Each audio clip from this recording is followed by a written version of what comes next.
Philosophy. Did someone say philosophy? Hi, I'm John. And I'm Naomi. And this is Philosophy Unwrapped.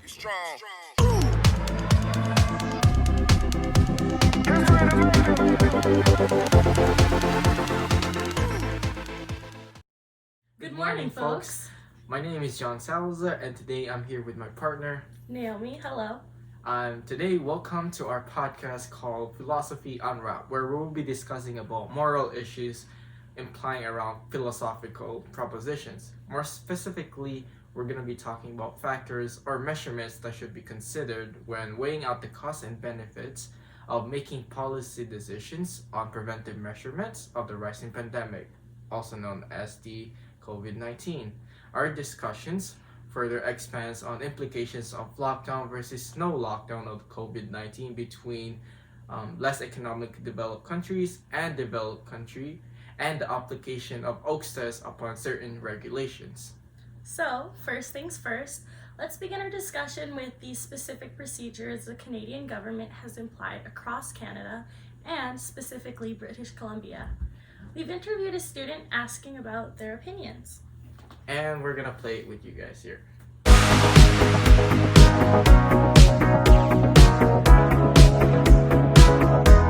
Everyone, we are here today with a fellow student from SFU, Esther Camp. Go say hi to our viewers. Hi. So we just got a questions concerning about the coronavirus happening since 2020, right? So how's your life been after the implementation of lockdowns and stuff like that? Well, there's a lot of limitations in what we can do. I haven't been able to see extended family and a lot of my friends, and we can't do the activities that we usually do in the season. Okay, since we're both fellow students, I want to get more in touch with education. So, we've transitioned from, being in person, lectures and stuff like that, to remote learning now. How has that impacted your studies? I think there's a good and a bad. The good part is that I don't have to transit all the way to Burnaby Mountain, and we can just stay in our rooms and be safer. But also it's harder to learn online because you can't have that in-person help from your teachers, and also making relationships and friendships with fellow peers is difficult. Okay, so we both know that we had our first lockdown in BC on March 2020, right? And this lockdown resulted in an increase of unemployment rate, right? So I was just gonna ask you, what are your thoughts about going into lockdown, resulting in an increase of unemployment rate? People are losing their jobs. What are your thoughts about this in regards or in consideration about the safety of the public or the health of the Canadian citizens? Well, I think it's definitely been bad for the economy, but it is necessary to keep everyone safe. In my case, in the beginning of lockdown, I was temporarily laid off from my job, but then the government did give help to its citizens, such as benefits, such as CERB, and that really helped. I think I actually made profit in the lockdown because they gave more than I actually would have made during those months. Okay, that's good to hear that the government are doing something during the lockdown. Everyone's losing their job. Now, thank you for telling us about your thoughts about the lockdown. So now my next question for you would be, is it more important to keep the economy running and have a steady employment rate, but with the risk of increase of the COVID-19 cases, or do you think safety and health of the individuals is more beneficial with such restriction, despite risking the economic downfall? In short term, economy versus lives, which one would you prefer? In my opinion, I think the safety of the people is more important than the Canadian economy. But I think that if people follow the right regulations and do what the government says, the economy doesn't need to decrease that much. I think a lot of young people are not really following the regulations and going out partying and going to beaches and stuff. But from what I've seen working in the mall, that a lot of people are wearing masks these days. I don't see a single person not wearing a mask because you can be fined now. Okay, so speaking about that, you mentioned about a lot of people actually been wearing masks. Yeah. This actually, flattened our curve. The cases have gone down. As many of us are familiar with global lockdowns in effect during this pandemic, Canada has chosen to do the same along with applications of mask mandates and active social distancing of 6 feet apart. Personally, breaking this apart, I believe that so far the lockdown method has been successful in its contribution to preventing the spread of COVID-19 cases, although other governments have found other success through different methods. What are your thoughts on the lockdown? Do you think it's necessary in order to result in decreasing cases? Personally, for me, I do believe that implementing lockdowns resulted in flattening the curve of the COVID cases. Yes, I think that yes, it is necessary to go into lockdown with the consideration of the cost of lockdowns. Especially shutting down businesses, and which would result in the rise of unemployment rate, and which could impact Canada's economy. Well, I find it interesting you say that because with the idea that the cost of unemployment rates have increased, we have also received the benefit of cases decreasing and more lives being saved. At this point in time, I think it's suitable to say that prioritizing lives while putting economic values at risk is an acceptable movement for the Canadian government to make. As Canada has a wealthy economy, it's unlikely for the economy to completely crash. Okay. So let's just say that we both agree that there are benefits and costs to both options. That is, when we go into lockdown, economies fall, but also at the same time decreases the number of cases. Where on the other side, if we don't go into lockdown, economies wouldn't go down, but cases would go up, which would lead to more death rates, right? But the question is, how can we decide if we were considered as public policy makers, what would be the better option to go into lockdown or no lockdown? And also, not only looking at the perspective of Canada, but also let's consider less economically developed countries such as Africa. So, one way we could think about deciding the better option is imposing the proposition of the value of statistical life, which is not about valuing an individual's life, but rather emphasizing on how much we're willing to spend or risk to lower the chances of one's death. Public policymakers and economists determine what risk preventive measurements and factors are worth to prevent deaths. So, when proposing the value of statistical life, we're also talking about revealed preferences. Revealed preferences are behaviors and actions reveal our desires.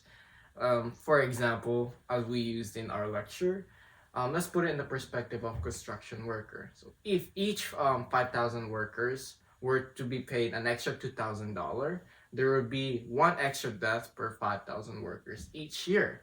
That is to say that these workers would be willing to take $2,000 in 1 in 5 chances of death, which reveals their preferences to take the risk. So they're taking the risk since they've been given an extra amount of dollars or amount of salary, right? And taking these chances of risking their life in 1 out of 5,000 chances of death. But the question is, but why? An easy answer to that is poverty. Those who are less fortunate are paid less and willing to take more risk than those who are paid more, who take less risk.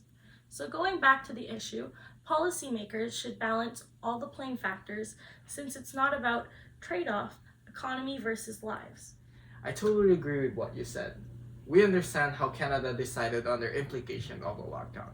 But at the same time, if we were to compare this to a less economically developed country, such as Africa, we would get a different result, which I have read in an article about what a lockdown does to third world countries. Interesting. In Canada, lockdown has been a main source in decreasing cases, along with mask mandates and social distancing in play. It may seem dangerous to put the economy at risk by decreasing employment for many, which can also result in bankruptcy for some businesses. However, with the wealth Canada has, it's suitable that they chose this method during the pandemic. It's also good to note that the Canadian government has been effective by supplying those with temporary job layoffs the money they need to sufficiently pay bills and purchase any needs, such as food. But this is different in the case of a third world country such as Africa. Yes, we could imply social distancing, but if we were to look at the suburban area in Africa, social distancing would be impossible, or not. It could be possible, but more impossible side. It's because it's very crowded area. So if we were decided to go into a lockdown in Africa, this would lessen the cases of COVID. However, this would not lessen the death rate in Africa, and here is why. This is because in Africa and other less developed countries, they are facing with much more greater risk than getting the virus or COVID-19. And the risk they're taking right now is poverty, which poverty, they're not getting enough food. They don't know where to, they don't have enough resources. No resources of food, which leads to malnutrition. So and no proper medication as well. So now we're talking about if they were to go into a lockdown, they won't be able to get food for their family, right? Which would lead to malnutrition. And malnutrition could lead to sicknesses such as malaria and pneumonia, which are also cause for the newborn deaths, right? So therefore, African citizens would rather prefer to take the risk of getting the virus than go into lockdown and starve to death. So now we're gonna be considering about, not just economy versus lives. Now we're also putting the factor or the measurement of, putting hunger or poverty, hunger versus, lives. Or So, moving on from this point, let's talk about infringement of rights when deciding to go into lockdown. I believe that rights could also play a huge factor when deciding. We asked Esther earlier about her opinion on the lockdown and how this has impacted us. She mentioned the right to have an assembly, but more specifically, religious assemblies. And again, here is gonna be her video.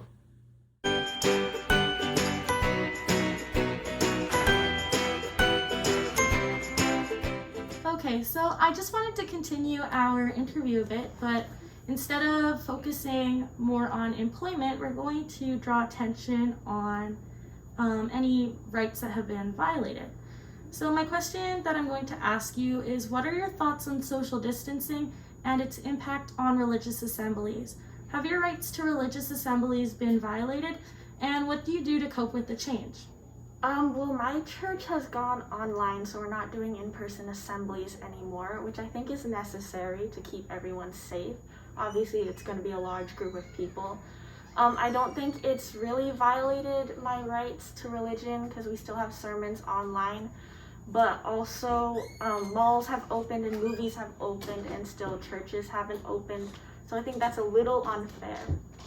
That's a great point that you make. So continuing on with the topic of violation of rights, a lot of people have been claiming that mask mandates are a violation of the right to freedom of speech. Do you agree with this statement? I think that everyone should have the right to make their own choices, but they should be respectful of the whole population. And if a company wants to abide by the law, then they should be respectful of that company. And if they get turned away at the entrance, then they should go somewhere else where maybe it's not mandated. Okay. For me, I feel like this violates the religious community's rights, not being able to practice their own religion. Although online video calling such as Zoom call has been a temporary solution, but without proper assembly, the teachings of the Mass seems to be very restricted. As what Esther mentioned before, if malls and movie theaters are already being open to the public, why do religious assemblies still have to be restricted and closed to the public? I think that's because I believe that malls and theaters are businesses that generate money, which will boost our economy. As for the churches, which are not in the business industry, there is no point to open them yet, because they do not contribute anything to the economy. Again, this relates back to the economy versus health, where the government policy tries to maintain our economy and does not want it to crash. Well, in regard to these violations, this is where we can apply the Oakes test. The Oakes test is a legal test which is created by the Supreme Court of Canada. It includes two different parts. So part 1 states that there must be a pressing and substantial objective for the law or government action. And part 2 states that this means chosen to achieve the objective must be proportional to the burden of the rights of the claimant. With both of these parts in consideration, the objective must be rationally connected, the limit must minimally impair the charter right, and there must be an overall proportionality between the benefits and the limits of its deleterious effects. That's great. With your explanation of the Oakes test, we can confirm that the objective is the proposition of the lockdown in Canada. This prevents people or citizens of Canada from going out unless essential needs are need to be bought. Okay, this objective is rationally connected to its goals of decreasing the spread of COVID-19 cases. This objective proposes to minimally impair Section 2C and 2D of the Canadian Charter of Rights and Freedom, which is the right to freedom of peaceful assembly and the freedom of association. As discussed earlier, religious assembly is a given right to all, right? But despite its impairment of the time being, it does have an overall proportionality between the benefits of the limit and its deleterious effect. And piecing together the right to freedom of association, we can see how its deleterious effects would be its impairment, which intervenes with one's religious practices. But it is only a temporary effect which results in greater benefits, which includes a decrease of COVID-19 cases and a minimization of its spread. While rights stated on the Canadian Charter of Rights and Freedoms are guaranteed, the Oakes test and the COVID-19 pandemic create a perfect example of how a right can have a reasonable limit under a certain circumstance. Exactly. And even if this example is not specific to religious assemblies, but towards to any social assembly in general, we can see how its impairment leads to greater benefit than the deleterious effect. So now looking back to our friend Esther's situation regarding her personal experience without religious assemblies, it's good to see that her church or any other church is responding in a positive way and still making their practices accessible through online video calling. While this may still not live up to their regular standards, the Oakes test can convey how and why this impairment benefits Canadians as a whole. It's good to hear about this expansion on a personal opinion regarding religious assemblies with application of the Oakes test. Knowing these facts have definitely helped us understand why our government has chosen the current path of a lockdown rather than no lockdown at all, which has been practiced by lower economically developed countries. Okay, I totally agree with what you said. Through both the interview and the podcast, we both now have the better understanding of the COVID-19 regulations imposed by Canada, and as well as the Oakes test applied to the Section 2C and 2D of the Canadian Charter of Rights and Freedom.